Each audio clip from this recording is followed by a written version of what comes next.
아니면 내부적으로 무언가 의도적으로 점검을 막고 길을 열어줬다는 것밖에 되지 않는다는 것입니다. 연합사에서 이런 서버와 정보통신 장비 관리와 운영 임무를 수행했었습니다. 여러분, 폐쇄망 중에 가장 국방부를 대표하는 것이 바로 국방망입니다. 국방부 내부 국방망 해킹 시인 국소행 추적이라는 뉴시스에 아마 2016년도에 있었던 사건을 아실 겁니다.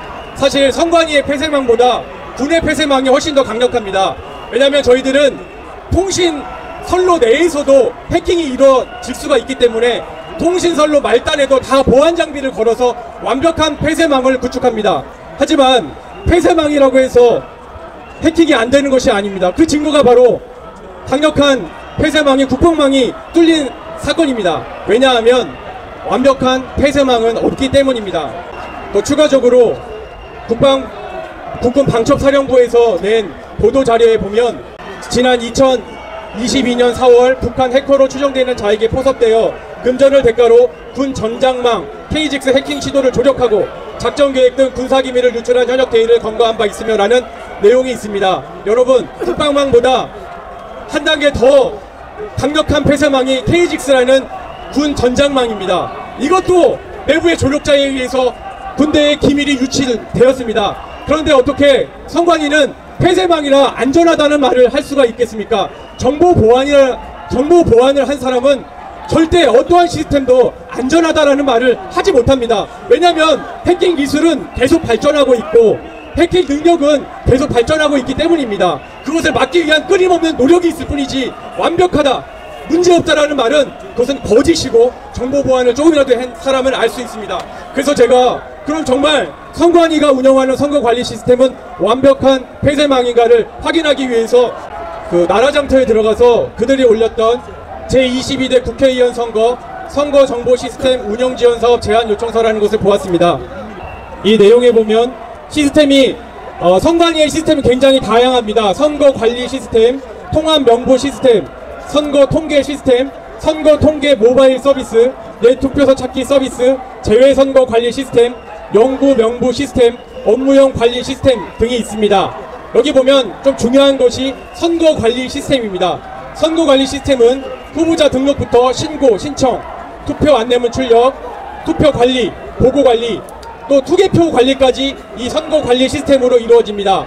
투표 관리, 개표 관리, 당선인 관리, 또 투표율 분석도 이루어집니다. 투표자 수 입력, 투표율 분석, 투표율 통계까지 이루어집니다. 그래서 이러한 중요한 시스템이 과연 자기들은 폐쇄망이라 이상이 없다고 장담하는데 정말 폐쇄망인지 보았습니다. 이게 보이실지 모르겠는데 여기 그 선관위가 올린 제안 요청서에 보면 이 시스템이 과연 폐쇄망인지 아닌지 정확히 알 수가 있습니다. 여기 보면 라항 인터페이스 요구사항에 보면 외부 시스템 연계 인터페이스 관리라는 부분이 있습니다. 여기 보면 제외 선거 관리 시스템은 인터넷 신고 신청 시스템과 연동이 되어 있고 제외 선거 관리 시스템 또한 연구 명부 시스템과 연동이 되어 있습니다. 선거 관리 시스템은 선거 공보 발송 신청 시스템과 정책 공약 알림이, 또 통합 명부 시스템은 선거 통계 시스템과 연동이 되어 있습니다. 또한 여기 보면 선거 관리 시스템은 외부 연동 장비 관련 인터페이스 관리 사항도 명시하면서 완벽한 폐쇄망이 아님을 여기서 이야기하고 있습니다. 국정원에서 조사를 했을 때도 선관위의 시스템은 완벽한 폐쇄망이 아니라 인터넷과도 연동이 되어 있다 이렇게 이야기를 했습니다. 하지만 선관위는 이러한 본인들이 제안 요청서에 나라장터에 이렇게 버젓이 올려놓은 것이 폐쇄망이 아니라는 것을 밝히고 있는데도 불구하고 자신들의 언론 보도자료와 또 신문 기사에 자신들은 완벽한 폐쇄망이기 때문에 전혀 문제가 없다라는 거짓말을 하고 있습니다. 여러분, 그 부정선거를 이야기할 때 대수의 법칙을 이야기합니다. 우리나라에서 있었던 선거가 몇 경분의 1의 확률로 사전선거가 10%, 20% 이상 본투표보다 높은 그것을 가져왔습니다. 예, 그것이 거의 전국적으로 일어났습니다. 몇 경분의 1의 확률이요. 좋습니다. 그런 확률이 일어날 수 있다고 칩시다. 그런데 대통령이 문제를 삼고 국민들이 문제를 삼으면 여러분 어떻게 해야 됩니까? 투명하게 공개를 하고 점검을 받아야 됩니다. 저 국방부에서 근무할 때도 여러가지 우려사항들이 식별되면 공문이 내려와서 국정원의 검사도 받고 방첩사령부의 조사도 받았습니다. 그것이 당연히 시스템을 관리하는 것입니다. 그런데 선관위는 어떻게 했습니까? 아까 말씀드린 대로 완벽한 폐쇄망이 아닌데도 이상 없다라는 언론 보도를 수차례 굉장히 많이 뿌리고 자기들이 대통령의 한 말까지도 반박하는 기사들을 매우 많이 냈습니다. 그리고 그것을 조사하는 감사원장을 탄핵하고 감사원의 조사를 거부하는 일도 생겼습니다.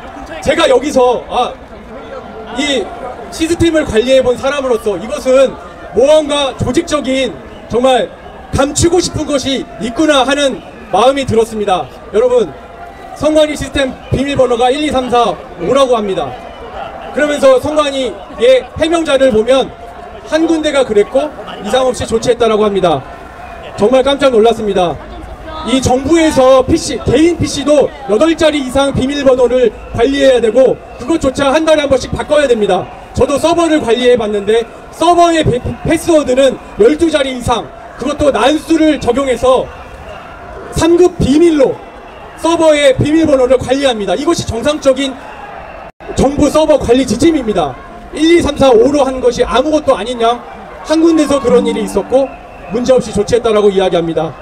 가장 무슨 조사를 받거나 시스템에 대한 문제를 할 때 제일 먼저 보는 게 비밀번호고 그것이 1, 2, 3, 4, 5라고 되어 있다는 것은 선관위 서버가 6천여 개인데 총체적인 보안 관리에 문제가 있다는 것을 나타낸 것입니다. 선관위 패스워드가 1, 2, 3, 4, 5다. 이것은 자신들의 모든 시스템은 한 번도 점검한 적이 없고 자신들의 시스템은 한 번도 정밀하게 확인한 적이 없다라는 것을 밝히고 있는 것입니다. 이것도 제가 좋게 표현한 것입니다. 좋게 표현한 것입니다. 아니면 내부적으로 무언가 의도적으로 점검을 막고 길을 열어줬다는 것밖에 되지 않는다는 것입니다.